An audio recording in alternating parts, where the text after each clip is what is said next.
OBC समाजाची जातनिहाय जनगणना करण्याबाबत सरकारची भूमिका स्पष्ट नसल्याचा आरोप करण्यात आला आहे। तर ओबीसी समाजाला वारंवार आश्वासने दिली जात असली तरी प्रत्यक्ष निर्णय घेण्याची वेळ आल्यावर त्यांच्या हक्काकडे दुर्लक्ष केले जात असल्याची टीका करण्यात आली आहे।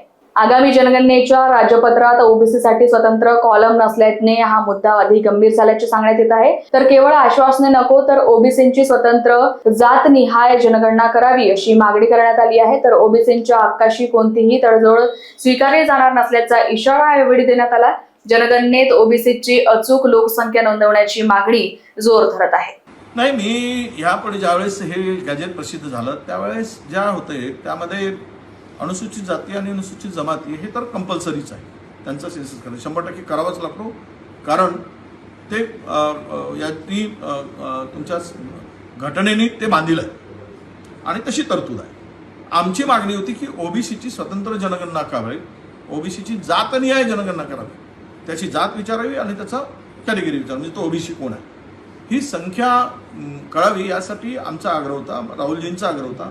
त्याला घाबरून नरेंद्र मोदींनी घोषणाही केली, पार्लमेंटमध्ये घोषणा केली, बाहेर घोषणा केली की आम्ही जातनिहाय जनगणना करू।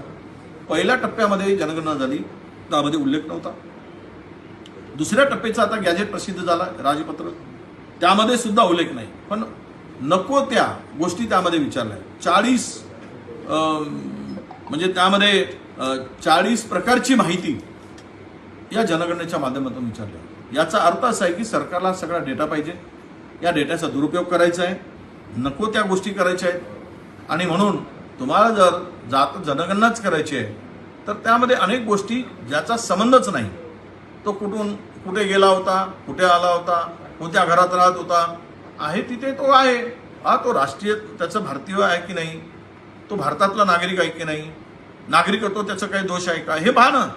पण त्यामध्ये सगळ्या या लंब्या गोष्टी, एका घरात जर 5 सदस्य असतील आणि त्यांची माहिती गोळा करायची असेल तर मला वाटतं की सेन्सससाठी जाणारा जो माणूस आहे, याची जनगणना करणार, त्याला एका घरामध्ये 2 तास लागतील जर ही माहिती ज्या पद्धतीनं मागितली आहे ती बघता। आणि यातून सरकारचा उद्देश हा केवळ जनगणना करून लोकांना लोकसंख्या भारतातली कळावी आणि पुढचे जे काही सरकारच्या योजना आहेत त्यासाठी त्याचा उपयोग होईल असं जर वाटत असेल तर मला वाटतं त्यामध्ये मग ओबीसीचा कॉलम का नाही, ओबीसीचा कॉलम नाही, ओबीसी बोलूनही फसवणूक करण्याचं काम झालं।